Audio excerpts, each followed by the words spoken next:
In onda la rassegna stampa. Buongiorno Pier Vittorio, a te la linea.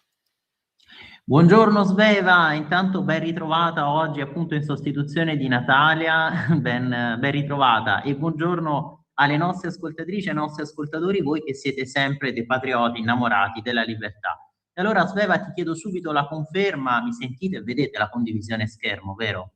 Sì, ti sentiamo e vediamo. Perfetto, grazie. Allora, davvero ben ritrovati in questa nostra rassegna stampa di Radio Libertà. Oggi ci soffermeremo sulla pagina esteri con la chiusura di Putin a Zelensky, alla domanda su un incontro possibile, se ci potrà essere appunto un incontro con il leader ucraino, ha risposto assolutamente inutile, e poi ha anche ringraziato Trump perché avrebbe a suo dire impartito una lezione proprio a Zelensky. Commenteremo poi assieme tanti articoli sulla nomina del Doge Luca Zaia, vice segretario della Lega, questo sempre un'ottica di rilancio della Lega, e poi sentirete anche il collegamento che terremo proprio con il nostrissimo e instancabile Matteo Desio, come sapete conduttore il lunedì mattina qui su Radio Libertà per Te la rido io l'America. Con lui torneremo ad occuparci del caso di Henry Novak. Insomma, come lo ha definito anche il nostro direttore Giovanni Sallusti, questo caso è veramente una tragedia di follia woke, verrebbe da dire anche una tragedia di ordinaria follia woke, insomma un episodio proprio da caccia al bianco occidentale. E per il nostro spazio interno di democrazia, di dibattito, veramente di idee, sentiremo anche poi i vostri commenti, i vostri punti di vista, quindi chiamateci sempre allo 0292947222, 3 volte 2 finali, potete scrivere i vostri messaggi anche sotto la diretta Facebook, no, delle pagine della radio della Lega, potete mandarci i vostri WhatsApp al numero della radio WhatsApp, quindi il 340 6709 659. Vi ricordo anche le nostre coordinate, quindi potete seguirci sempre dal canale digitale della Radio DAB, dalle pagine Facebook, dicevamo, della radio e della Lega, dal sito internet, e poi, come stavate sentendo prima, anche dalle app proprio di Radio Libertà per i sistemi operativi iOS e Android, e poi naturalmente anche dal canale YouTube. Allora io vi ho inquadrato la prima pagina di Libero di oggi, vedete i tassatori, questo sul campo largo, e anche Manettari, però Manettari come al solito a corrente alternata, no? Perché quando poi bisogna essere interventisti nei confronti di Maranza, criminali, spacciatori, clandestini, poi lì nel campo largo sono stranamente lassisti e indulgenti. Quando bisogna invece perseguitare l'avversario politico di turno, l'imprenditore, eccetera, perseguitarlo giudiziariamente, allora lì sì che si scatenano e sono manettari. L'abbiamo visto con Berlusconi e torneremo ad occuparci anche poi delle richieste di archiviazione, sull'archiviazione del teorema mafioso, no? Per quanti anni si sono impegnati a sinistra a cercare di sostenere, di dimostrare una tesi assurda, quella di Berlusconi mafioso. Allora vedete, a Milano l'evento pro patrimoniale, proprio con Fratoianni e Salis, gli economisti che li gelano è una follia, archiviate le accuse al Cavaliere sulle stragi, ma la sinistra non molla, il caso si può riaprire, vedete come insistono, e poi Travaglio è stato smentito sulla Grazia Laminetti, però insiste, la procuratrice mi chieda scusa. E poi a proposito di toghe, vedremo che anche Sala, no, si è svegliato, il sindaco di Milano, che ha addirittura dichiarato che in questa procura di Milano c'è chi tra magistrati, tra toghe, si occupa di politica, fa politica anche in tribunale, in procura, ma va, insomma, quello che sosteneva. Infatti poi vedremo alcuni titoli, Sala parla quasi come il Cavaliere, come Berlusconi. L'editoriale di oggi di Alessandro Sallusti, forse l'avete già visto, da giornalone con tutte le prime pagine, visto che appunto è riporta giornalone, come sapete, le prime pagine di tutti i quotidiani, e l'editoriale oggi di Alessandro Sallusti è proprio sulla prima pagina di Libero. Io intanto vedete qui vi sto inquadrando tutto per una panoramica, magari appunto l'avete già fatto, vedete i titoli intanto dei giornaloni, delle testate più mainstream. Putin che dice no a Zelensky, questo è il Corriere della Sera, lo stesso Putin che chiude a Zelensky dalla Repubblica, La Stampa, Kiev, gelo Meloni volenterosi, la Meloni che è stata accusata, no, dalle opposizioni di non essere andata poi al vertice, quello per l'allargamento dell'Unione Europea. Vedete il Fatto Quotidiano che continua a rilanciare invece questa accusa nei confronti della Minetti per il caso Cipriani, così con poi le loro testimonianze, no, di questi autisti uruguaiani, così abbiamo portato prostitute al gin tonic, e poi il resto del Carlino che si occupa del no a nucleare e rinnovabili, così l'Italia è senza energia. Poi su questo tema torneremo, perché analizzeremo anche poi le posizioni del campo largo, della sinistra, che è sempre così contraria poi alla fine ovviamente sfruttamento energetico, e anzi il caso poi della Todde in Sardegna con la strigliata di Grillo, proprio a quella che era la rappresentante, no, del suo movimento. Il Messaggero, Flavio Come Adriano, un romano in finale a Parigi proprio per Cobolli, per Roland Garros, e poi La Verità, ora la sinistra divorzia dai giudici, quello che stavamo dicendo, no, a proposito proprio delle sparate, delle dichiarazioni di Sala contro questi magistrati toghe della Procura di Milano così impegnati. E poi il Giornale di oggi, vedete, Zar, Putin torna a colpire, Zelensky attacca l'Unione Europea, patrimoniale, anzi no, Elli che spacca la sinistra. E quindi poi la prima pagina di Libero che stavamo vedendo è Il Tempo con questa inchiesta sui pestaggi delle baby gang, su questo poi ci soffermeremo, e a Roma più Don Coluccia, meno degrado, meno Maranza. Questo è l'intervento di Vittorio Feltri proprio su quello che sta accadendo, no, a Roma con le baby gang. E il Sole 24 Ore, patto dell'Unione Europea, spazi di spesa per 2 miliardi sulle accise sconti light fino al 4 luglio. Come avete visto poi è passata la linea anche e soprattutto della Lega, no? Che chiedeva che proprio per fronteggiare questa crisi energetica si mettessero in campo delle risorse.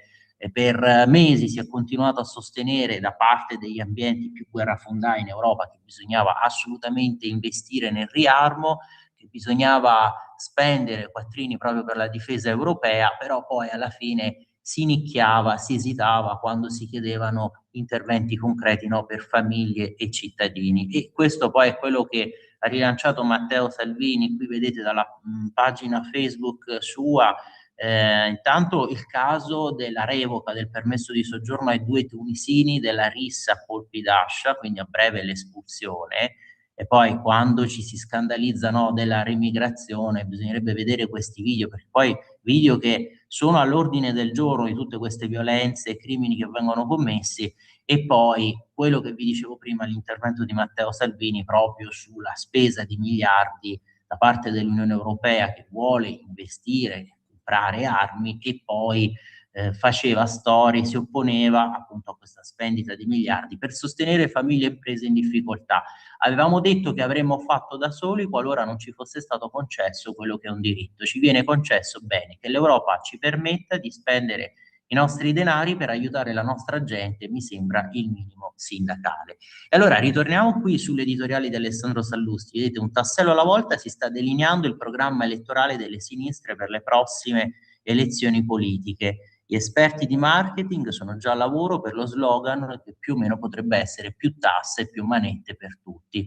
Più che a un governo vero e proprio, da quelle parti stanno pensando, in caso di vittoria elettorale, a un comitato di salute pubblica sul modello di quello che nella Francia rivoluzionaria del 1793 introdusse il regime del terrore. Schlein, Fratoianni e Conte, come Robespierre, Saint-Just e Couthon. A Marco Travaglio sarà assegnato il ruolo che all'epoca fu di Merlin de Dual, estensore della legge dei sospetti, che intendeva limitare le libertà personali in base a paranoie, ossessioni e teoremi immaginari. Suggestioni storiche a parte, la furia giacobina, giustizialista dell'attuale opposizione e dei suoi scribi è un dato di fatto. Berlusconi archiviato per la sesta, dicasi sesta volta, per l'accusa di aver avuto a che fare proprio con la mafia. Non importa, è un mafioso che per loro l'ha fatta franca. Per 2 volte la Procura Generale di Milano, il Ministro della Giustizia e il Capo dello Stato dicono e documentano che Nicole Minetti ha tutte le carte in regola per avere la grazia, punto di domanda. E anche qui niente, per il campo largo, per la sinistra valgono di più le vaghe e mai dimostrate parole di una massaggiatrice uruguaiana. La Minetti quindi deve andare agli arresti. Milano poi è diventata una delle più belle e ambite città del mondo, non importa chi l'ha pensata e voluta così, deve essere punito, perché certamente c'è sotto del marcio, anche se fino ad ora non c'è traccia neppure di un euro di tangente. E qui il riferimento è appunto a tutte le inchieste partite dalla Procura di Milano negli ultimi anni. E poi ci sono i ricchi, razza bastarda per antonomasia, devono pagare molte più tasse, addirittura una patrimoniale sui loro beni. Ieri sia Fratoianni che la sua amica pregiudicata Ilaria Salis lo hanno ben ribadito in un convegno convocato ad hoc a Milano, ospite il fiorfiore del comunismo europeo.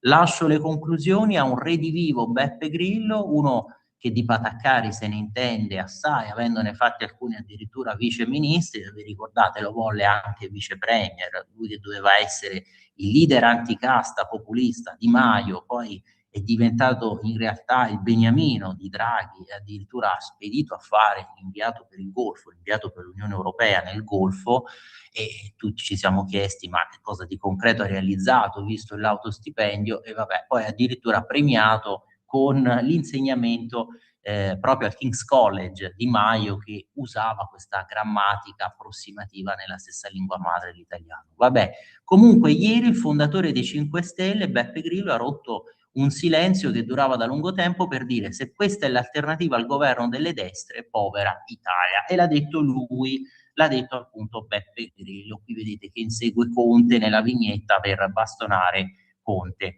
E poi il caso della Lega, stavamo dicendo, no? La nomina di Zaia come vice segretario e anche le riflessioni dei sondaggisti. Vedete, Nord, Imprese, TV, Salvini e Zaia che possono far ripartire la Lega, se ne occupa Alessandro Gonzato. Quanto inciderebbe Luca Zaia nel ruolo di vice segretario della Lega? Anche 2 punti percentuali, dice al Libero Antonio Noto, fondatore e direttore di Noto Sondaggi, ma ci tiene a sottolineare un aspetto che è fondamentale. Questa crescita di qui alle prossime elezioni politiche potrebbe esserci con Zaia in versione cosegretario, non semplicemente come un vice inserito nell'organigramma. Dipende se avrà voglia e potrà mettere la faccia su certi temi. Noto analizza anche le potenziali insidie per la Lega. È vero che Zaia in Veneto ha un grandissimo consenso personale, lo ha confermato nelle ultime regionali, in cui l'ex governatore ha stabilito il record di preferenze, 203.000, però oggi il partito ha un bacino elettorale pure al centro-sud e lì Zaia potrebbe essere visto da qualcuno come l'uomo del referendum per l'autonomia. Comunque, se l'operazione riesce, porta un valore aggiunto, non c'è dubbio. E Noto immagina anche un ulteriore scenario, una cabina di regia sui territori, dunque non solo limitata a Zaia. E allora andiamo a vedere subito a pagina 6 e 7, pagina 6 se ne occupa anche Rubini, vedete questo per il Libero di oggi. E allora Fontana che benedice Zaia, sarà un ottimo vice, avanti con la rivoluzione e anche la base approva. Qui alcune foto, vedete, di Salvini e Zaia assieme, qui durante un corteo piemontese 2014, alle loro spalle Roberto Cota, poi la carrellata, vedete qui nel 2015 con la bandiera del Veneto nel comizio 2015, e poi una delle più recenti, qui addirittura colloquio, no, in un incontro di lavoro negli uffici proprio del Ministero delle Infrastrutture e dei Trasporti, ministero attualmente guidato dal vice premier Matteo Salvini, nonché appunto segretario federale della Lega. Fontana benedice Zaia, sarà un ottimo vice, avanti quindi con la rivoluzione stavamo dicendo, e il segretario vuole tenere le carte coperte e parla di fantapolitica, ma il suo entourage conferma che si sta lavorando al rafforzamento della squadra e sui social la nuova coppia accende l'entusiasmo. Come dicevamo, scrive Fabio Rubini sul tema, l'inserimento di Luca Zaia nell'organigramma della Lega col ruolo di vice segretario con delega al nord piace al mondo leghista, e se Matteo Salvini fa melina e parla di notizie di fantapolitica, da Venezia non commentano ma non smentiscono. Per il Doge sembra arrivato il momento di compiere la sua parte per rilanciare la Lega, mettendoci la faccia. Non sarà, come abbiamo anticipato ieri, il vice segretario unico, accanto a lui ci saranno sia Silvia Sardone sia Claudio Durigon. La prima continuerà le sue battaglie in Europa contro l'islamizzazione, il secondo già da tempo sta mettendo al servizio della Lega non solo le sue doti di politico, ma anche quelle di organizzatore e mediatore affinate durante gli anni di sindacato. Durigon si occuperà di organizzare la Lega al centro e al sud. Allora vedete un modello federale, federalista. Qualcuno poi anche sul Corriere della Sera di oggi scrive effettivamente, fa pensare a una quasi abbinata CDU-CSU, no? Come in Germania, con poi un partito che ha una sua diciamo ramificazione, in realtà come se fosse un altro partito lì, perché è proprio quello della Baviera, la CSU, però comunque l'idea potrebbe essere effettivamente questa, no? Di un modello federale. Accanto ai due dovrebbe trovare posto, ma qui il condizionale d'obbligo, anche Massimiliano Federigano, il possibile ruolo di quarto vice segretario al posto di Alberto Stefani, neoeletto governatore del Veneto. Staremo a vedere mercoledì alle 11, quando è stato convocato a Roma il Consiglio federale della Lega, inizieremo a saperne di più. All'ordine del giorno, infatti, oltre al rendiconto 2025, vi è il punto relativo alle comunicazioni del segretario. Come detto da Via Bellerio, non confermano la ricostruzione, ma l'entourage di Salvini parla apertamente di un segretario determinato ad avviare una fase di rafforzamento e ammodernamento del partito, che sta lavorando alla creazione di una squadra rafforzata con 3 obiettivi di programma concreti da realizzare entro la fine della legislatura. Uno è quello ribadito anche ieri a Milano, di portare avanti la messa a terra del piano casa, con l'obiettivo di consegnare le chiavi di 60.000 appartamenti entro un anno. Obiettivo ambizioso ma non irrealizzabile, così come quello di chiudere almeno a livello preliminare le prime intese sull'autonomia differenziata con le regioni del nord. Il terzo, più ambizioso ma anche quello più importante, è quello di mettere nelle tasche degli italiani risorse vere, un obiettivo che è stato oggetto anche di un colloquio con il ministro dell'economia Giancarlo Giorgetti, al quale il vice premier ha chiesto di accantonare per l'ultimo anno di mandato la proverbiale attenzione verso i conti. Salvini in questi giorni sta parlando con i big della Lega. L'obiettivo è quello di arrivare al ritiro di Treviso a inizio luglio con le idee chiare sul nuovo organigramma e quindi poi da lì avviare il rilancio, organigramma che potrebbe essere annunciato proprio lì a Treviso. Alto gradimento, intanto come detto il tandem d'attacco Salvini-Zaia piace e molto. Il primo è al momento unico a sbilanciarsi è il governatore della Lombardia Attilio Fontana, quello che stavamo richiamando prima, no? Luca Zaia, vice segretario della Lega, sicuramente un'ottima soluzione, un'ottima idea. Adesso vediamo di proseguire in questo processo che è ancora lungo ma che dovrà essere portato a compimento. Il processo di cui parla Fontana è quello di rimettere anche il Nord al centro dell'agenda politica della Lega, perché anche quella è una questione, no? La questione settentrionale, una visione che il governatore di Regione Lombardia porta avanti da tempo e che troverebbe accoglimento proprio nel nuovo incarico dell'ex presidente del Veneto. E poi a microfoni spenti, poi sono molti i dirigenti del Carroccio anche di primo piano che vedono di buon grado questo colpo di reni di Salvini, pensano che la Lega abbia bisogno di un'iniezione di entusiasmo che la coppia Salvini-Zaia saprà dare soprattutto al nord, nei territori che sono storicamente il cuore del Carroccio, e a pensarla così non sono solo dirigenti e militanti, anche gli utenti sulle varie pagine social che hanno reagito alla notizia in maniera positiva. Al netto dei soliti leoni da tastiera sono in molti a pronosticare un rimbalzo nei sondaggi per la Lega, soprattutto al nord, dove l'imperativo è anche quello di fermare Vannacci. E la prima vera sfida di Zaia sarà quella di trovare una sintonia con l'elettorato più giovane, 18-35 anni attualmente, no, che è sotto fascinazione per le parole d'ordine dell'ex generale. A proposito di Vannacci, vedete le dichiarazioni proprio di Salvini: di Vannacci mi fidavo, Meloni è un'amica, la confessione a storia al bivio, un terzo figlio con Francesca Verdini mi piacerebbe. Impegnati come siamo a raccontare le vicende del politico, spesso ci dimentichiamo dell'uomo, della donna che c'è dietro e che alla sera torna a casa e affronta problemi e progetti come ognuno di noi. A ricordarcelo è stato il vice premier Matteo Salvini, che si è confessato a Monica Setta durante la prima puntata di Storia al bivio di sera, in onda martedì 9 giugno alle 21:30 su Rai 2, quindi che andrà in onda fra qualche giorno. Un terzo figlio con Francesca, se arriva il benvenuto. Per me che ho già Federico e Mirta, i figli sono pura gioia, confessa Salvini, parlando della storia d'amore con Francesca Verdini. Nonostante i 19 anni di differenza mi considero fortunato ad avere una compagna come lei, che si è scelta un uomo non facile ma con il quale appunto c'è tanto amore, confida Salvini, che per la prima volta parla della sua storia che dura ormai da 7 anni, dal primo appuntamento nella primavera del 2019. Portai Francesca a vedere un film Dumbo e poi passeggiamo fino a tarda notte per le vie di Roma senza scorta, fino al primissimo regalo di lei, una bottiglia di mirto. Ho molti difetti, prosegue, la Francesca mi dice che a volte sono musone, mi chiudo. Se mi attaccano non rispondo, preferisco il silenzio, ma ho anche il pregio di essere curioso e di dialogare con chi è mio stile sulla carta. Mi è piaciuto per esempio Due spicci di Zero Calcare, aggiunge, amo Vasco Rossi, anche se me ne dice di ogni, e quanto più distante da me è stato male, gli ho mandato un SMS di buona guarigione. E Salvini parla anche di Vannacci.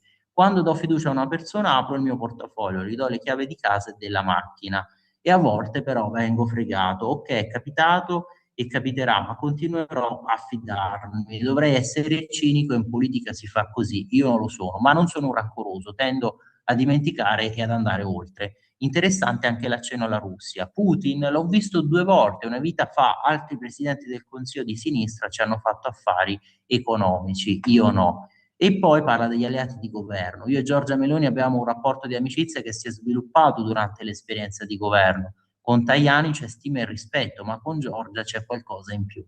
Abbiamo 2 bimbe piccole, ci capita di vederci anche oltre la dimensione politica. E poi a cena con Belen, Elly Schlein o Giuseppe Conte la domanda, con Belen insieme a Francesca ma a tavola accanto alla Schlein, la considero una persona per bene. Conte, non sono permaloso ma alcuni passaggi non particolarmente gentili non li ho scordati. Ma soprattutto non bisogna dimenticarsi che Conte era il premier di quel governo che bloccava i porti, però poi Conte compì quel voltafaccia e si permise, no, di accusare in quel modo Matteo Salvini, appunto di rivolgere quelle parole, e poi i 5 Stelle che votarono proprio per il rinvio a processo per Open Arms Matteo Salvini. Sappiamo che insomma questa vicenda si è chiusa con una soluzione confermata in Cassazione, ma che sacrificio, cioè che in Italia si debba aspettare un verdetto di anni, che un ministro degli interni che vuole controllare le frontiere deve finire a processo. Sul tema dell'autonomia, perché poi dicevamo, no, che ci si aspetta adesso queste intese tra le varie regioni, a proposito, no, le intese che devono essere poi firmate con le regioni del nord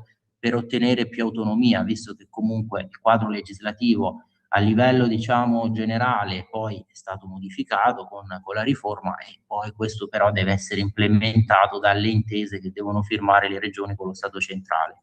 Quindi il ministro Calderoli che interviene, autonomia avanti, senza burocrazia, la riforma è stata ottenuta. Ora tocca a loro, alle regioni, le possibilità gliele abbiamo fornite e credo che sia stata una vera rivoluzione. Adesso il Trentino Alto Adige, per esempio, ha più poteri e maggiori responsabilità, e penso che possa anche fornire l'esempio proprio a tutti gli altri su come l'autonomia sia un qualcosa di positivo e non negativo, qualcosa che può essere copiato anche dalle regioni a statuto ordinario. Lo ha appunto affermato il ministro per gli affari regionali e le autonomie Roberto Calderoli, intervenuto a Bolzano all'incontro L'autonomia quale strumento di autogoverno responsabile. Siamo riusciti a far capire al Parlamento che l'autonomia non è un male, ha aggiunto Calderoli, che ancora dice che li manteniamo. Vorrei ricordare che Trento e Bolzano oggi spendono meno rispetto a quello che producono.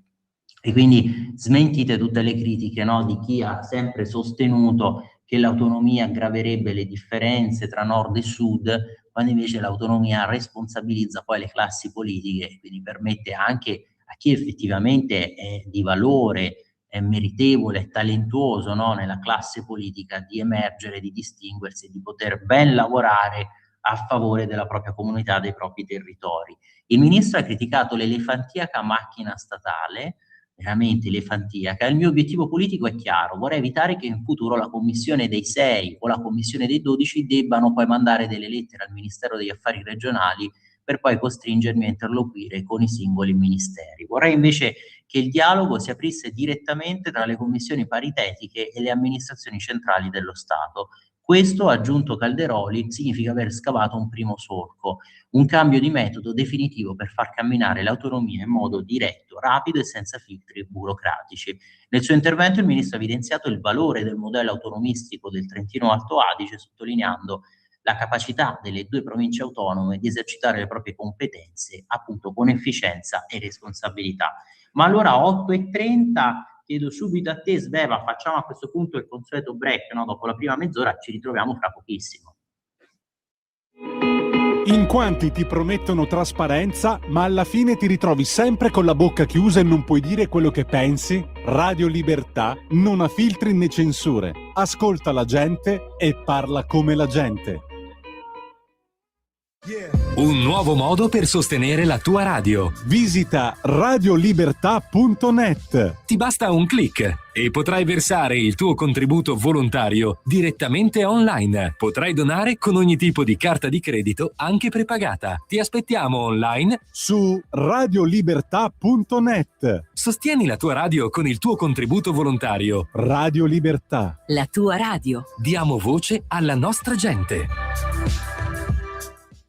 Di nuovo a te la linea per Vittorio. Grazie mille Sveva. Allora stavamo appunto leggendo di questo rilancio della Lega, del rilancio anche dell'autonomia. Vedete poi gli interventi dei sondaggisti, no? Prima l'abbiamo citati anche dalla prima pagina, no? Di Libero, gli esperti a confronto, i sondaggisti, il dibattito sul nuovo ruolo del Doge, quindi che può fornire un 2% alla Lega, ma ci metta la faccia. Il sondaggista noto: il partito aumenterà i consensi a patto che l'ex presidente veneto abbia poi un vero incarico. E Gigliuto dell'Istituto Piepoli, se sarà un ticket allora farà presa. Pregliasco per Utrend, amministratore pragmatico. Vedete, questa è la sua frase, il suo virgolettato: Zaia può essere nuova benzina per la Lega, ma sarà centrale capire quale margine di manovra avrà. Questo appunto Lorenzo Pregliasco, direttore di Utrend. E poi Livio Gigliuto, presidente appunto dell'Istituto Piepoli: se sarà una sorta di ticket con Salvini, si divideranno, e se si divideranno gli spazi nei talk show, bene. E infatti, a proposito di TV e dibattiti, Gigliuto sta preparando a sua volta una stima su quanto può valere percentualmente questa Lega con Zaia, come vice ovviamente. Intanto spiega: quando l'ho testato aveva il 40% di fiducia personale, un dato molto alto. Inoltre ha una componente di trasversalità, lo apprezza perfino una parte di elettorato di centrosinistra, quindi teoricamente potrebbe attivare flussi elettorali anche da lì. Ma attenzione, il presidente dell'Istituto Piepoli entra nel dettaglio dell'operazione, quello che stavamo leggendo prima, no? Dagli estratti. Se sarà una specie di ticket Salvini-Zaia capace di dividersi questi spazi nei talk show e nei confronti, poi a seconda dei temi, allora la novità avrà questa presa tra la gente, verrebbe percepita dall'elettorato come un cambiamento reale, non di facciata. Viceversa può spostare un po' di meno l'opinione pubblica. In ogni caso, riposizionare un partito è un'operazione che richiede tempo, non è qualcosa che si fa da una settimana all'altra. E Pregliasco, che concorda sull'eventuale ruolo di Zaia, può essere appunto nuova benzina per la Lega, abbiamo visto questo virgolettato prima, può dare nuova prospettiva, ma attenzione che vice segretario non significa segretario, non cambia poi a livello ovviamente della percezione dell'opinione pubblica. È centrale capire il margine di manovra che avrà. Di certo può portare l'immagine di una Lega che appunto sa amministrare in maniera efficiente i territori e può incidere su alcune parole d'ordine come tasse e burocrazia, temi che sono storici in Veneto. E poi Pregliasco allarga il ragionamento: la figura di Zaia potrebbe diventare interessante anche se porterà un'impostazione diversa nel rapporto del partito con Trump, quindi più pragmatica e meno ideologica. Il generale, capitolo Vannacci, in 4 mesi, spiega Pregliasco, ha ridotto questo scarto con la Lega. Certo non possiamo sapere se la tendenza continuerà. E poi Gigliuto parte dalle europee del 2024. Tirando dentro Vannacci, Salvini ha vinto la scommessa, è stato coraggioso perché l'esito non era per nulla scontato. Quando Vannacci ha fondato il suo partito si è portato via questi elettori, ma adesso stiamo vedendo che molti di questi presunti nuovi elettori, perché poi stiamo parlando di sondaggi, ecco, vengono però anche dai 5 Stelle per Futuro Nazionale. La Lega però potrebbe risalire, da qui alle politiche possono succedere quindi tanti fatti. Salvini, eppure questo non era facile, è riuscito a trasformare un partito territoriale in uno nazionale, e adesso però c'è questa sfida di Vannacci. Se prendiamo in esame le europee precedenti, la Lega ovviamente era al 34% e quindi adesso c'è questo calo. Ma vediamo appunto l'operazione Zaia, che poi, a proposito del 500.000 di voti per in generale, bisogna secondo me anche poi precisare che molti di quei voti però erano già leghisti, perché chi aveva espresso la preferenza per Vannacci poi magari aveva votato anche le candidate donne, le europarlamentari della Lega, e quindi pensiamo alla Cisint, Ceccardi, Sardone, Tovaglieri. E andando avanti, adesso vedete qui è Libero, vi richiamo quello che già prima stavamo commentando dalla prima pagina: Beppe furioso, Grillo che torna sulla scena per bastonare Conte. vedete, qui siamo a pagina 9 di Libero, sul blog del comico duro attacco proprio alla Todde, al campo largo, in Sardegna bloccano le rinnovabili, se questa è l'opposizione al governo, povera Italia, qui la parte del suo intervento, considerazioni che scaturiscono dall'analisi contestualizzata, quindi di un intervento apparso ieri proprio sul blog di Grillo, a firma Marco Bella, già onorevole pentastellato e ora ricercatore presso la Facoltà di Chimica dell'Università Sapienza di Roma. E lui se la prende con la Sardegna, dove impera la presidente Alessandra Todde, che fu sottosegretaria allo sviluppo economico del governo di Mario Draghi e contribuì proprio alla legge sullo sviluppo dell'energia rinnovabile, che sull'isola si traduce, o meglio si sarebbe dovuta tradurre in promozione delle pale eoliche a tutto spiano.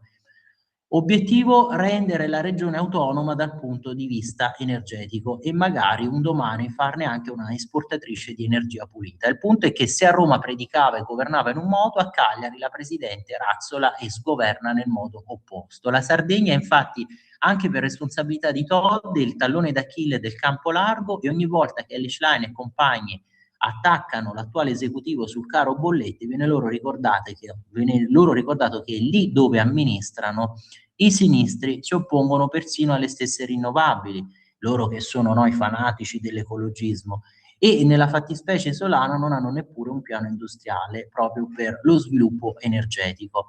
Le pale non consumano suolo se non quello del loro basamento, non occupano il terreno in modo irreversibile, tutelano la biodiversità, non trinciano gli uccelli e se messe in mare lontano dalla costa non deturpano neppure l'ambiente, scrive Bella qui sul blog di Grillo. Le rinnovabili sono indispensabili per ridurre le bollette, spiega sempre lui Bella, ma la Sardegna è la regione italiana più indietro di tutte sull'argomento e per fortuna che governano loro, che c'è la Todde proprio a governare la Sardegna. La lite social poi, il botta e risposta, qui Calenda che dà del fascista a Berizzi, giornalista di Repubblica attacca la Picerno proprio sull'ex Twitter ex, e leader di azione che lo stuzzica perché serve Paolo Berizzi, dopo aver logorato solo se stessa, Pina Picerno lascia il PD, come sapete, no? Ha abbandonato il partito, a dare il triste annuncio il Foglio con solo 3 pagine di intervista alla Prode eurodeputata e futura statista. Adesso Picerno potrà finalmente puntare al Quirinale con mente sgombra il sostegno di Radio Atreju, scrive Paolo Berizzi, appunto il giornalista di Repubblica, e subito risponde Carlo Calenda, questo gustoso siparietto: Paolo, ma tutta la vita a denunciare l'avanzato del fascismo per poi scrivere come un fascistello qualsiasi, non ti senti a disagio? La firma con tanto di hashtag fascio comunisti che ci riporta ai fasti di Antonio Pennacchi, ve lo ricordate, il rosso-bruno Antonio Pennacchi. Insomma, queste le liti nel campo della sinistra, nel campo delle opposizioni, questo scannatoio Calenda-Berizzi. Poi in tanti hanno commentato su X e insomma è stata ovviamente un pasto succoso per i tanti utenti dell'ex Twitter. Giudici pro pal, sentite qui poi a proposito di sentenze assurde, di motivazioni che fanno riflettere e anche insomma di interventi che preoccupano però. Per i magistrati è un diritto bloccare le autostrade, se ne occupa qui, vedete, Francesco Storace, la Procura di Torino che solleva la questione di legittimità costituzionale sul decreto sicurezza. L'incriminazione potrebbe ledere il diritto di sciopero. La Procura di Torino la possibilità dei blocchi del traffico è connaturata cortei, quindi di fatto verrebbe legittimata. Sempre la Procura di Torino: è fisiologico l'arresto dei cortei in certi punti del percorso. Insomma, la tesi qui assurda è che l'incriminazione del blocco stradale attuato con il corpo potrebbe ledere i diritti di riunione e di sciopero tutelati dagli articoli 17 e 40 della Costituzione. Ma sì, insomma, blocchiamo tutte le strade in nome di questo diritto di riunione e di sciopero, e blocchiamo l'economia, blocchiamo la vita normale, il traffico dei cittadini che devono muoversi, devono lavorare. Dato, sentite qui, no, vedete il virgolettato, che la possibilità che si creino rallentamenti o addirittura blocchi del traffico è connaturata alle manifestazioni e che fa parte della fisiologia dei cortei l'arresto periodico in certi punti del percorso per scandire slogan e sensibilizzare i passanti o per evitare che gli stessi manifestanti si disperdano. Complimenti vivissimi alla magistrata che evidentemente non deve mai essere incappata appunto in certi blocchi stradali, mentre i comuni cittadini devono sopportare le pene dell'inferno. Altro che fisiologia delle manifestazioni. Insomma, l'Italia è spesso in fondo alle classifiche dell'Unione Europea per percezione di indipendenza effettiva verso inefficienza. Qui, a proposito, l'indipendenza dei magistrati e l'inefficienza del sistema giustizia. Logico quindi che si torni a parlare di governo dei giudici, aggiungeremo noi di magistratocrazia, che non è mito ma fenomeno reale quando PM come quella di Torino sollevano questioni di costituzionalità su norme appena votate, varate dal Parlamento. Questa appunto che ovviamente punisce determinati blocchi. E allora vedete il caso di Torino sul blocco stradale, oppure certe sentenze che interpretano la legge in modo opposto allo spirito del legislatore, magari con l'escamotage, sapete, della interpretazione costituzionalmente orientata, e quindi si stiracchia la norma e le si attribuisce un significato soprattutto ideologico, politico. Insomma, magistratura che per fortuna non si comporta tutto in questo modo. Tante procure applicano le norme, ci sono le condanne, ci sono le espulsioni, ma sbagliano le toghe che non riescono a rendersi conto che questi strumenti da loro contestati servono come essenziali contro il caos, gli ecoblocchi e le violenze. E qui è evidente il riferimento agli scontri di Torino con Askatasuna, perché precisiamo, se non ci fossero queste norme veramente sarebbe l'anarchia, più del caos che già vediamo spesso, no, in queste manifestazioni. Giorgia Meloni e i suoi alleati hanno spesso accusato parti della magistratura di doppio pesismo o lassismo su questi temi, e questi fatti depongono a favore delle tesi di governo. Abbiamo visto infatti poi come hanno smontato i magistrati, hanno cercato anche di smontare l'impianto che c'era dietro all'apertura dei centri in Albania, i centri per l'espulsione, quante volte poi che hanno liberato soggetti pluricriminali con curriculum appunto criminali invidiabili, no? Lunghissimi, che avevano già tutti quei precedenti. Per chiudere questa parte di Libero, però, volevo tornare anche, ecco, sul tema della supertassa. Vedete a pagina 2 la VS che rilancia la supertassa, ci farà vincere le elezioni e poi sentite la sparata, gli italiani sono con noi.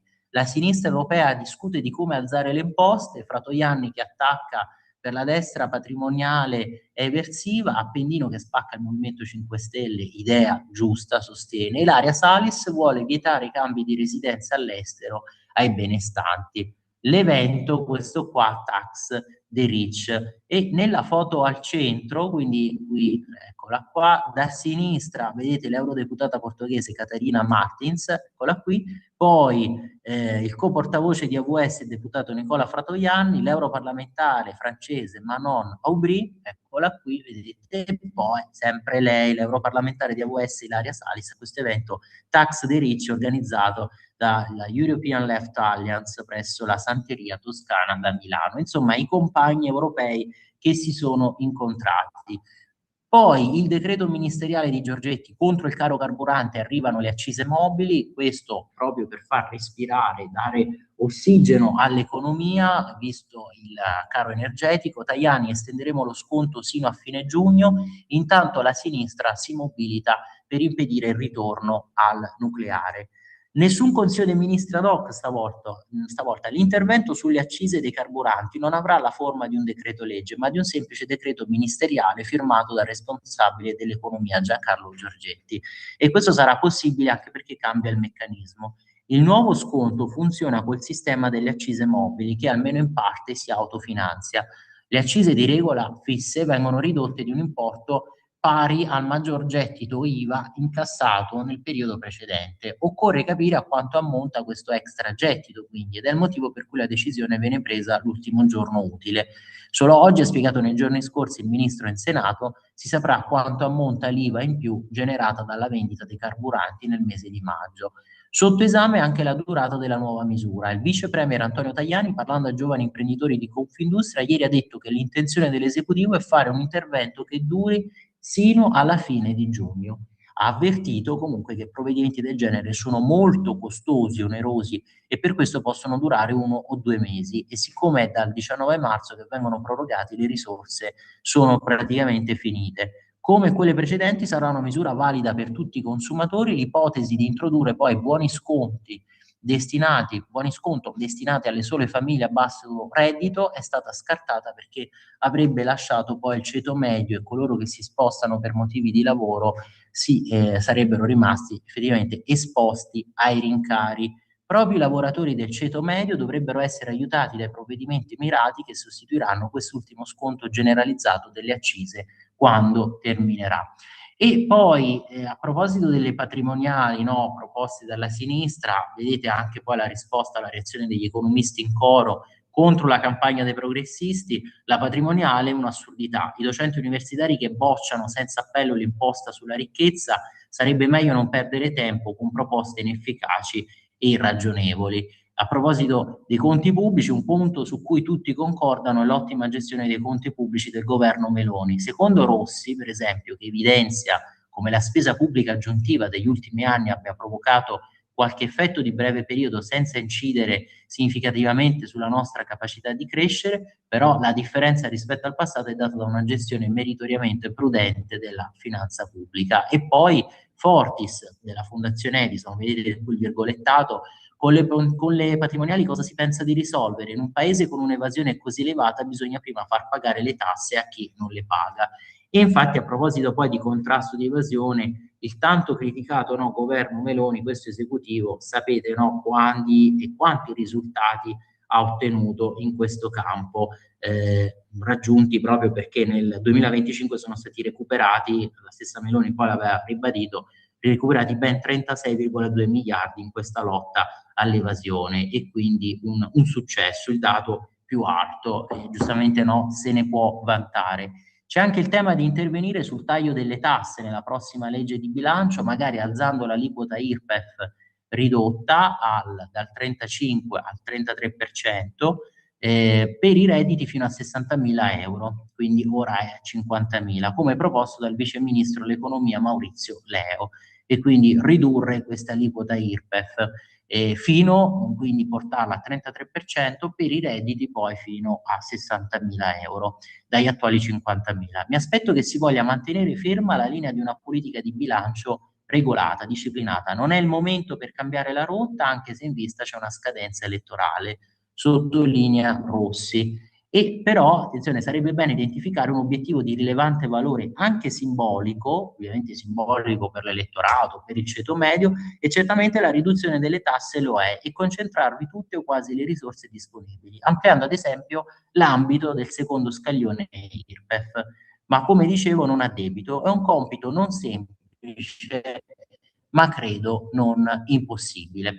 Poi, ecco, per chiudere questa parte di Libero, volevo con voi anche andare a riprendere questo tema, sul fatto che la sinistra è stata implacabile in tutti questi anni nei confronti di Berlusconi per il teorema accusatorio, il teorema addirittura scandaloso di questi rapporti con la mafia, di queste accuse pretestuose, grottesche, le accuse per le stragi del 93. I giustizialisti su Berlusconi e Dell'Utri manettari non mollano, il caso si può riaprire, dopo l'archiviazione di Firenze il Movimento 5 Stelle fa finta di nulla, fanfare del centrodestra risibili e grottesche, e il PM poi dell'inchiesta che non si scusa. Infatti li vedete qua nella foto, sono loro, cioè a sinistra vedete i due componenti pentastellati della Commissione Antimafia, Federico Cafiero De Rao e Roberto Scarpinato, che hanno criticato le fanfare del centrodestra. E poi quello che stavamo dicendo prima di Sala, del sindaco di Milano, che parla quasi come il Cavaliere. A Milano parte della procura fa politica, la risposta sarebbe da dire ma va, ben svegliato, l'inchiesta sulla galleria e la candidatura della PM siciliano. E quindi Sala, sindaco di Milano, che afferma: io non faccio mai di tutta l'erba un fascio e non lancio delle accuse, ma alla procura di Milano c'è appunto una parte che fa politica. L'indagine sulla galleria, per esempio, arriva dopo quella su presunti abusi edilizi sulla vendita dello stadio di San Siro. Sull'urbanistica chiediamo troppo poco ai costruttori, sulla galleria chiediamo troppo. È un po' difficile così, effettivamente, con una magistratura che si mette a sindacare prima in un modo e poi in modo diametralmente opposto su altre questioni. Replica appunto il sindaco Sala parlando anche delle inchieste. Anche il governatore lombardo Attilio Fontana gli dà ragione. Io sono d'accordo nel dire che in questi ultimi anni la magistratura sta facendo alcune scelte che lasciano un po' perplessi. Quella che dice il sindaco Sala è una delle ipotesi. Sala non riesce a concepire, replica Massimiliano Lisa, che due persone possano incontrarsi, condividere un programma per la città, le strane coincidenze della vita. Ma invece ci sono appunto i manettari, i giustizialisti implacabili, dicevamo, accaniti come Travaglio, che senza vergogna, qui nel flop sul caso Minetti, la procuratrice si scusi, il direttore del Fatto insiste, ma sulla Grazia Nicole ha collezionato smentite. Quanti scivoloni da Sgarbi al bambino palestinese denutrito.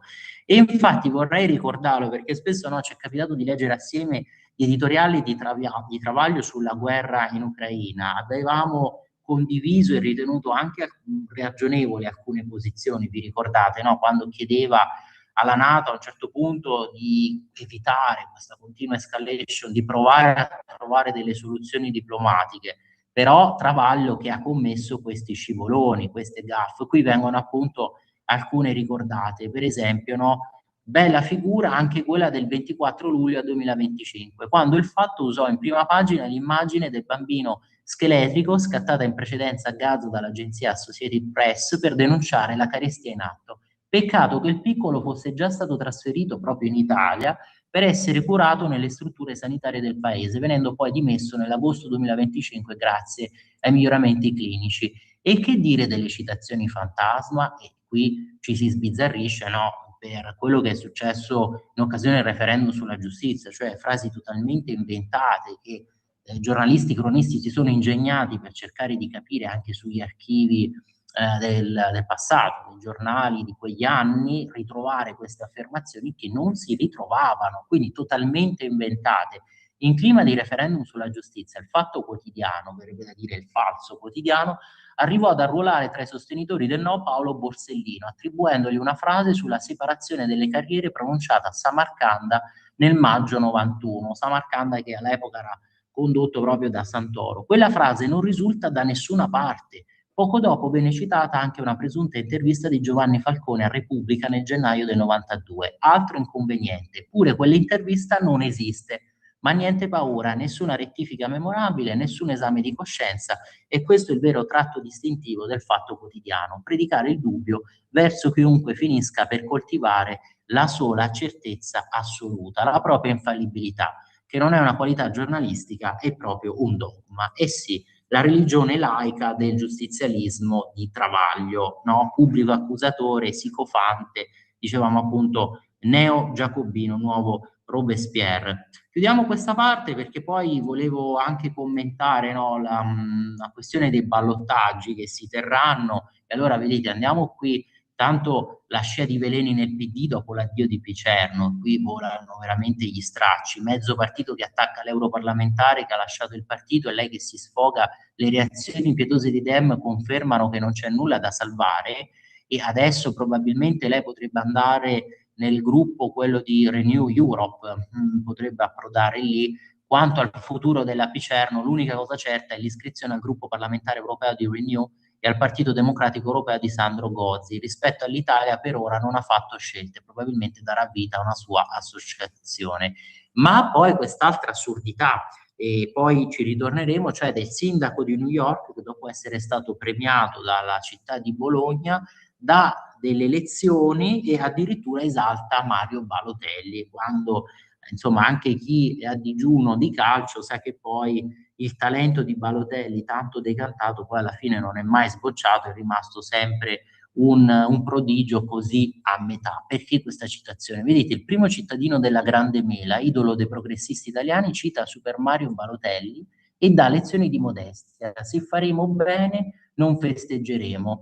La lezione rivoluzionaria, quindi vero è che siamo abituati ad amministratori che inaugurano una panchina come se avessero costruito il canale di Suez, oppure che tagliano un nastro e si comportano come dei novelli Cristoforo Colombo dopo la scoperta dell'America, ma in questo senso la lezione di Balotelli appare quasi rivoluzionaria, ma dietro la battuta sul controverso enfant prodigio del calcio italiano, oggi a 35 anni in seconda divisione a Dubai, negli Emirati Arabi Uniti, c'è qualcosa di più, c'è il tentativo di voler mostrare l'immagine di un amministratore efficiente, pragmatico, quasi operaio del governo cittadino. Peccato che che la modestia del sindaco newyorkese finisca esattamente dove iniziano le celebrazioni ufficiali, negli stessi giorni in cui spiegava di non voler essere applaudito per aver fatto il proprio dovere. Mamdani riceveva da Bologna la Turrita d'Oro, una delle massime onorificenze cittadine, come una star politica dall'altra parte dell'Atlantico. E qui il pallone lascia il posto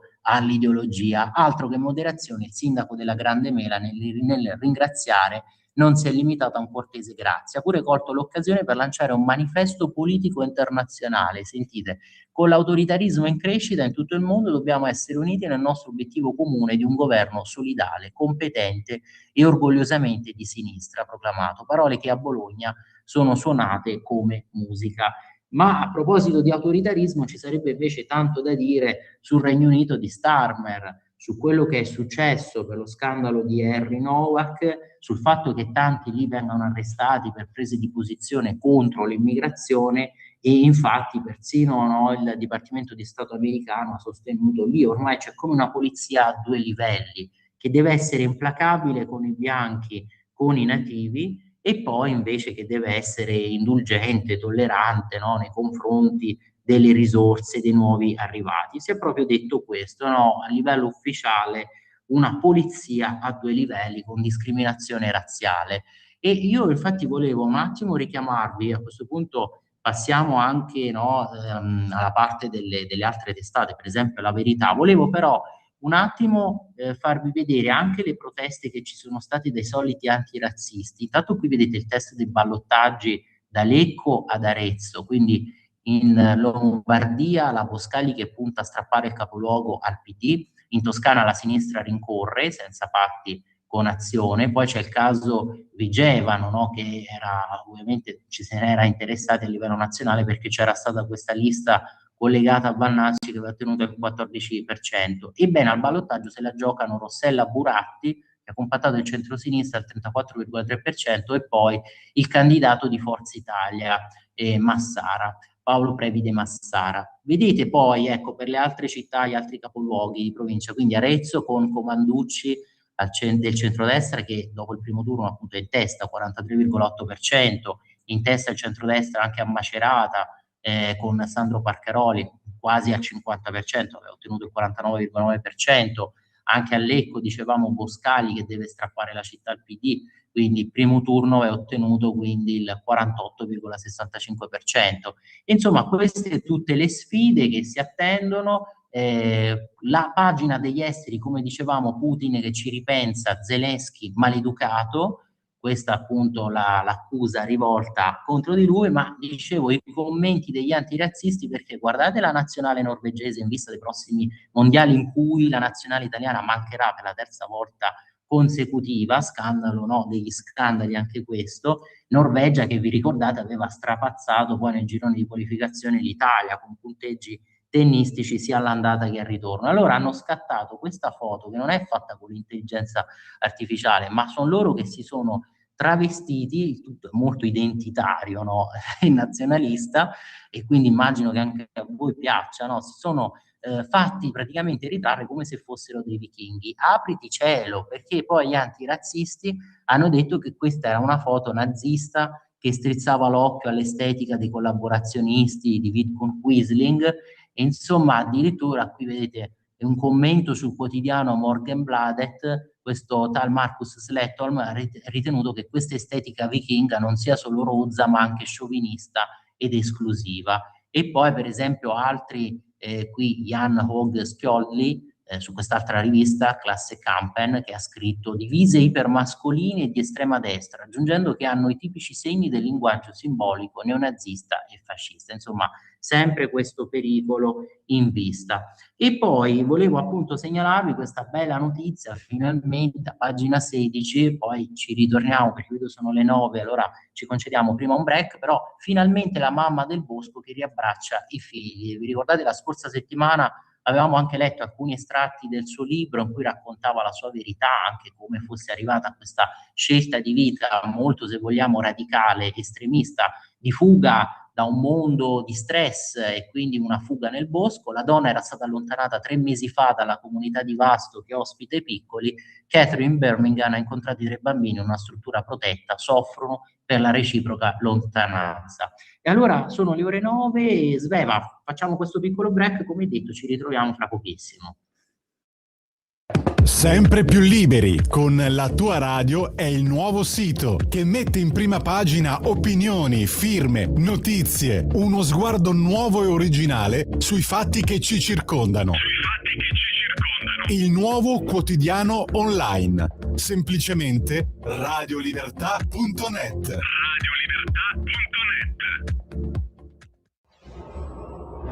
Radio Libertà. Veniamo da una lunga storia e andiamo incontro al futuro con spirito libero per ascoltare tutti e per dare voce a tutti.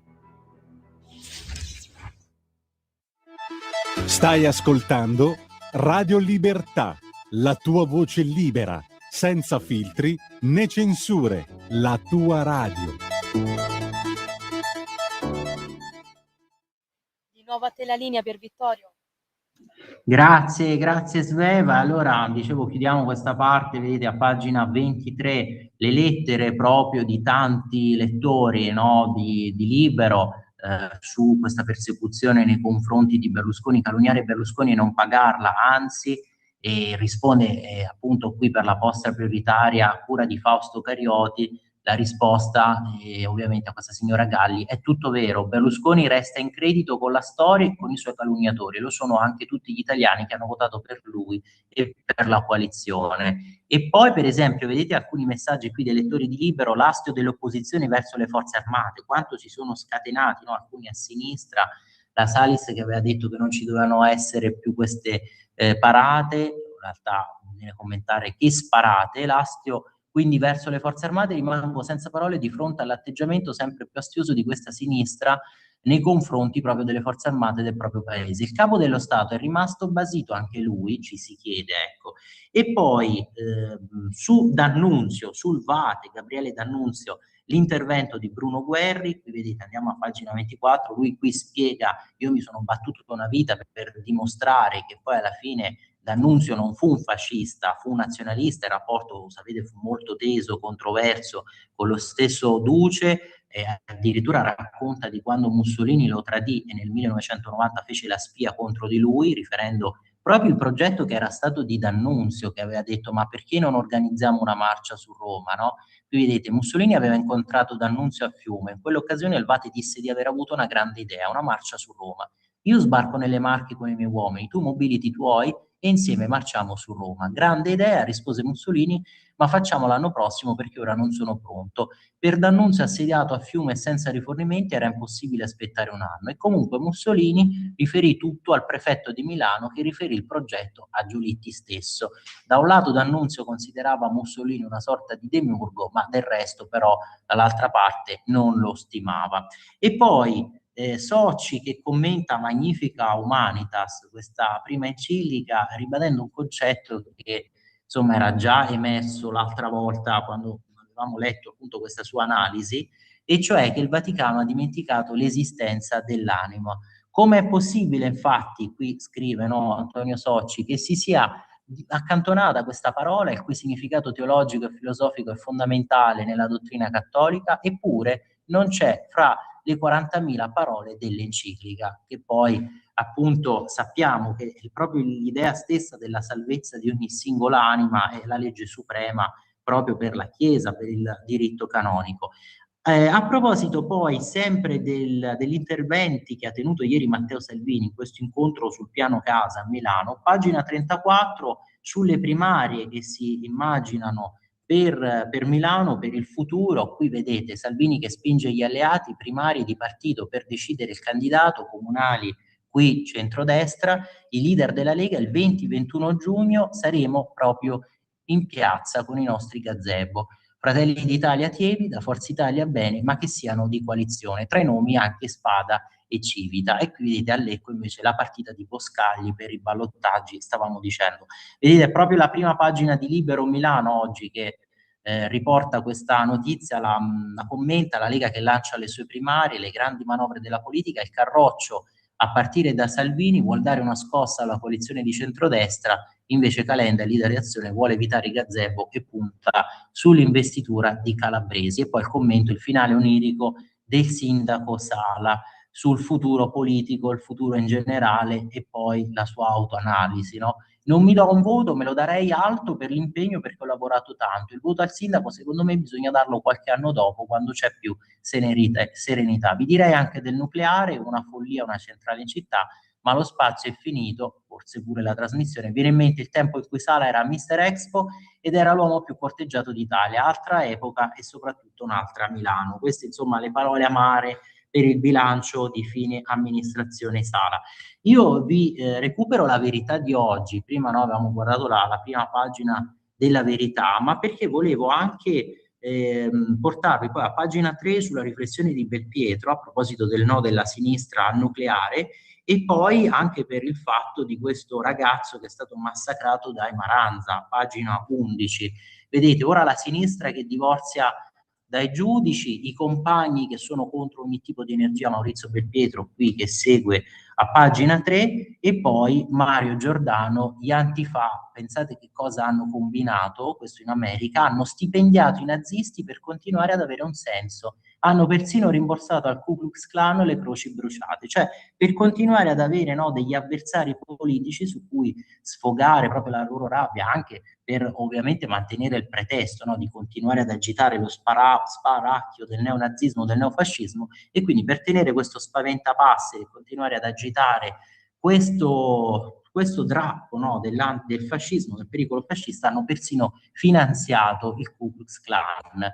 I Maranza che rubano e picchiano, però guai a parlare di baby gang. Qui scrive Matteo Carniletto, come sapete è stato nostro ospite scorso sabato, studio giustificazionista a Brescia. Pensate qui, e vi ci porto un secondo, vedete, andiamo a pagina 11, quest'altro scandalo, perché qui alla fine si vuole negare persino la realtà. Guardate qui la Photoshop di questo ragazzo, distrutto, il selfie scattato da giovane pestato dai nordafricani.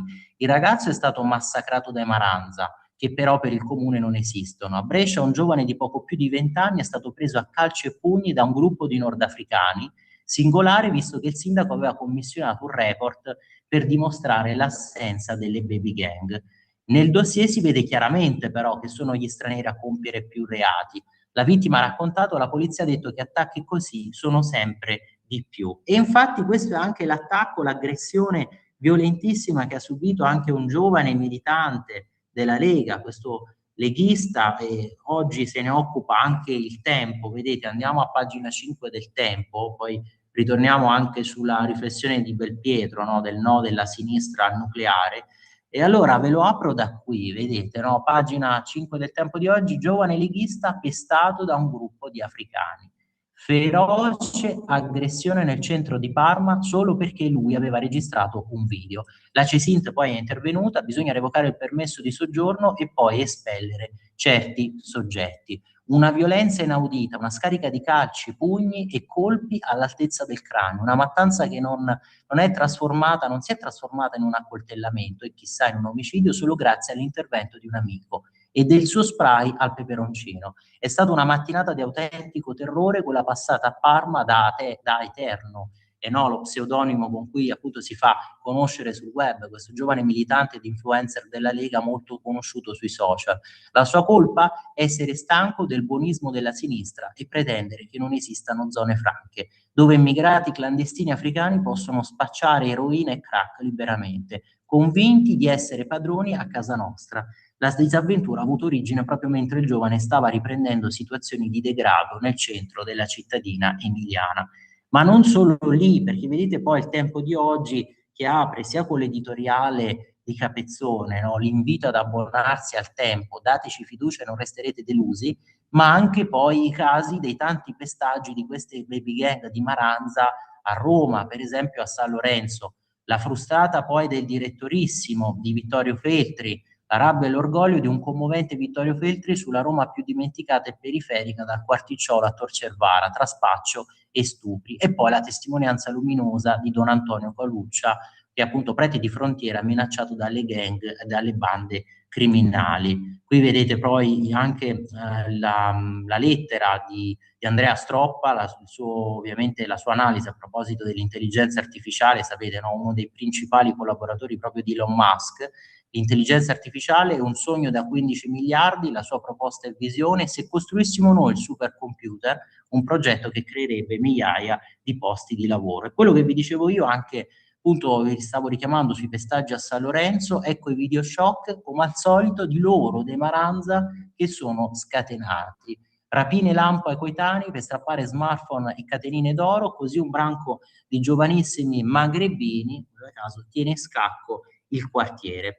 E poi, a proposito di vari scandali, assurdità che dobbiamo ormai registrare ogni giorno, e veramente poi è un continuo, no? Stracciarsi veramente le vesti, pensate qui che cosa è successo a proposito dei filo Hamas che sono andati in aula con i bambini a tenere lezioni. Se ne occupa il giornale di oggi, poi iniziamo perché vedo sono già le 9:11 il collegamento con Matteo De Sio, e allora vedete a pagina 14 di oggi del giornale, ecco qui la notizia: filo Hamas in aula con i bambini e cantano addirittura Free Palestine.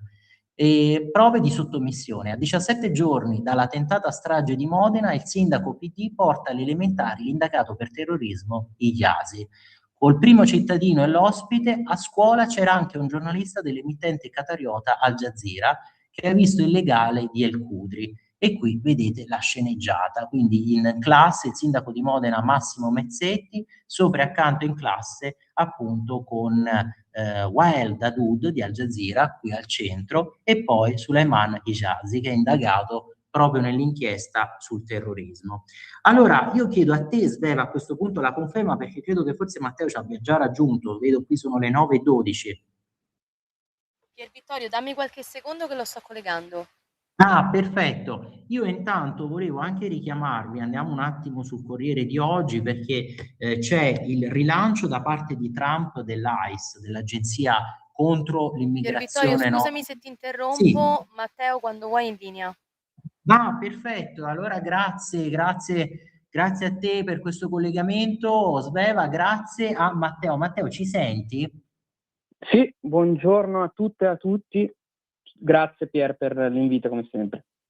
Grazie a te, onoratissimi. Allora, lo ricordiamo, no, che oggi approfittiamo della tua disponibilità, del tuo tempo, te che lunedì mattina ti occupi su questa radio, su queste frequenze proprio degli States, degli Stati Uniti.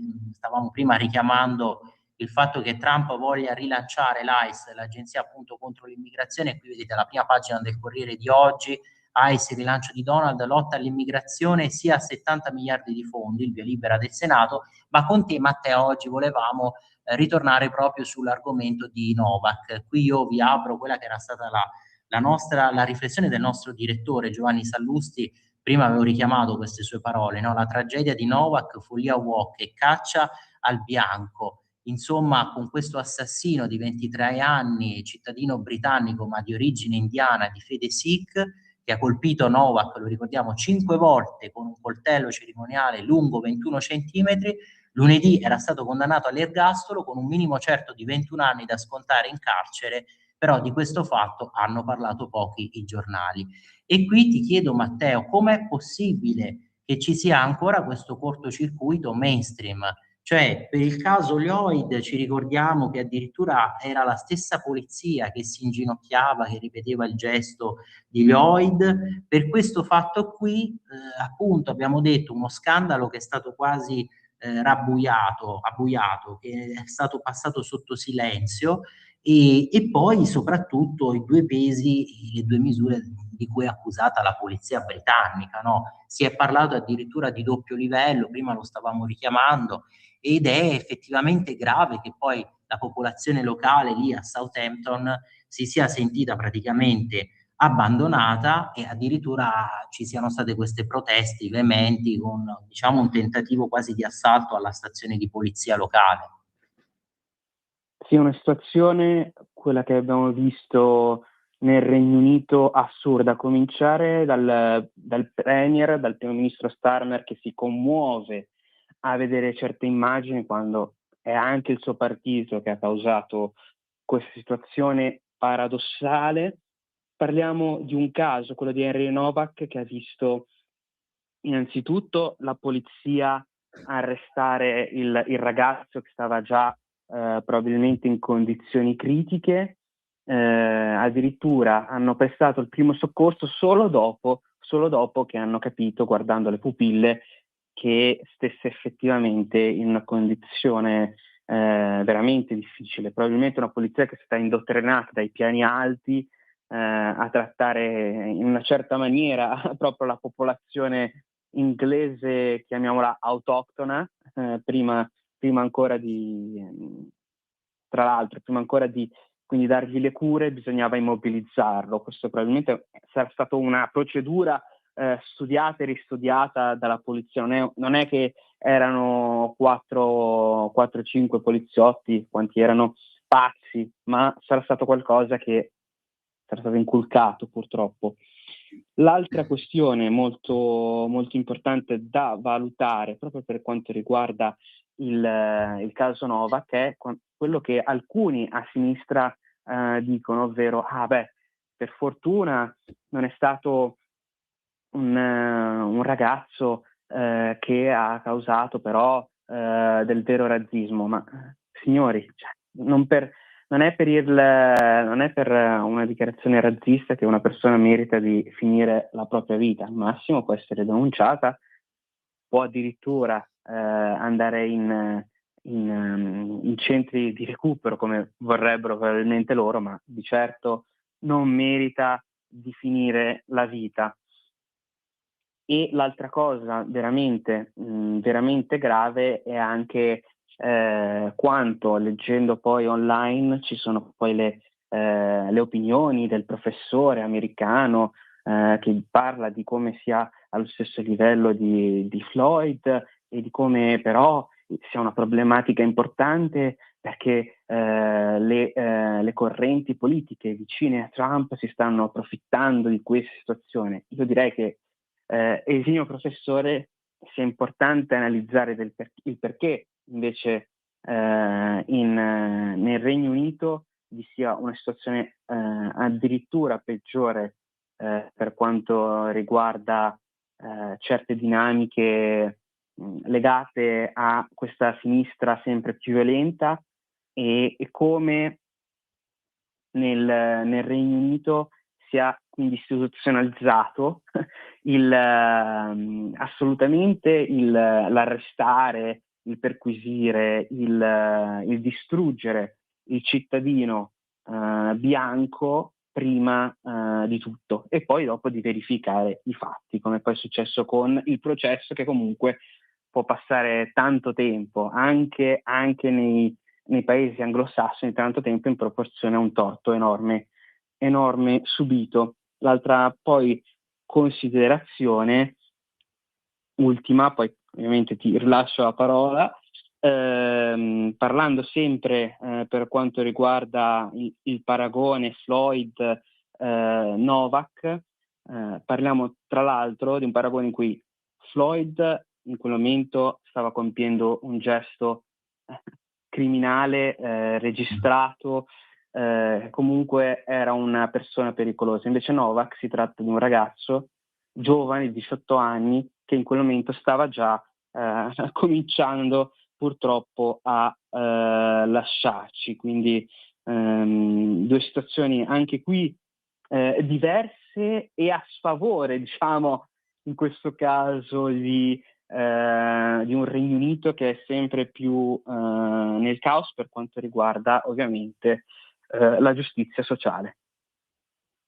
Eh sì, perché appunto poi gli stessi cittadini bianchi che hanno protestato hanno detto ci siamo sentiti discriminati, ci sentiamo discriminati, perché poi alla fine si vede come c'è questo accanimento, no? Ovviamente come se, ripetiamo, ci fosse veramente un doppio livello venisse attuato. Sul tema è intervenuto anche il vicepresidente degli Stati Uniti J.D. Vance, l'ira di Vance, qui vedete da pagina 10 della Verità, prima ve lo stavo inquadrando nella condivisione schermo. Henry è morto come muore una civiltà, mollato e ammanettato da autorità che non si fidavano di lui.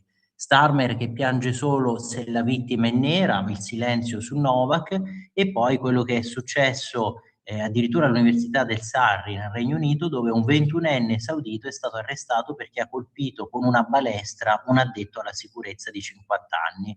Vedete, va al campus con la balestra e aggredisce un uomo della sicurezza. La vittima si trova ricoverata in gravi condizioni, l'aggressore sarebbe un ex studente dell'Ateneo. La polizia inglese nega che si tratti di terrorismo. E poi vabbè, queste sono, diciamo, le classiche minimizzazioni che vediamo, no? Dopo questi casi si cerca di dare la colpa ovviamente a qualche disagio, a qualche squilibrio mentale. E poi Matteo, stavamo dicendo, no? Prima appunto abbiamo un po' richiamati tutti questi macro argomenti, macro temi di oggi, cioè la nomina di Zaia vice segretario federale della Lega. Poi abbiamo anche riaperto la pagina degli esteri, questo incontro che Zelensky potrebbe tenere con Putin, la lotta al nucleare da parte di certa sinistra che non si convince che per il nostro fabbisogno energetico, no? Abbiamo un disperato bisogno di energia e anche ovviamente di energia nucleare. E poi anche gli aggiornamenti dell'ANSA, perché prima ci dovevamo riandare, ma c'è stato questo crollo di una palazzina dopo un'esplosione nel Fermano. Si registrano già un morto e 2 feriti, qui vedete dall'ANSA di oggi, un ragazzo estratto vivo mentre si cerca ancora una donna. La deflagrazione forse causata dallo scoppio di una bombola di gas. Ma invece ecco, con te voglio tornare sul tema degli Stati Uniti, perché appunto poi avrai questa puntata lunedì. Prima stavamo anche rilanciando dal Corriere della Sera di oggi di questo stanziamento di fondi da parte di Trump di nuovo per l'ICE, ma anche poi della guerra in Iran, perché anche lì è una partita delicata, sappiamo che Trump vuole vincerla, però effettivamente no, molti analisti hanno sostenuto che si starebbe arrivando, cioè che comunque è una situazione di stallo, e lo stesso Trump ha detto comunque l'accordo sul nucleare si farà in un modo o nell'altro. Ecco, e tu come vedi questi scenari futuri? Sei possibilista? Alla fine Trump potrebbe incassare il suo risultato, sarà un accordo al ribasso. Diciamo anche che poi tutta questa chiusura dello stretto, il danno che si è prodotto al commercio globale, effettivamente poi ha danneggiato un po' entrambe le parti, nel senso che comunque c'è stato un colpo, uno strascico anche per gli stessi Stati Uniti. Esatto, Pier. E poi la questione iraniana è veramente molto complicata perché vi sono notizie ora di truppe israeliane in Azerbaigian proprio in funzione anti-iraniana, quindi ci sono tanti settori, tante questioni primarie e secondarie che ovviamente è molto complicato conoscere perfettamente. Parliamo secondo me di un Trump che proverà assolutamente a ottenere un accordo, anche perché neanche Israele vuole continuare questo conflitto perché non gioverebbe. Già ha problemi enormi di politica interna. La cosa grave, diciamo, anche se non sono d'accordo con Netanyahu in questo caso, che ha chiamato gli europei senza fegato. La cosa grave è che appunto è un'Europa che sta a guardare mentre gli altri fanno politica, fanno la storia, ridisegnano i confini mondiali. Noi ancora una volta siamo costretti a rimanere spettatori di quello che fanno altri. Esatto, spettatori, mentre qualcun altro invece, appunto, abbiamo detto, agisce. Io volevo anche poi richiamarvi qui in chiusura, vedete a pagina 15 anche La Stampa di oggi si occupa di questa nomina di Zaia, vice segretario della Lega, e qui si sostiene che comunque avrebbe posto delle condizioni anche lo stesso Federica, no? I paletti, vedete, di Zaia e Federica.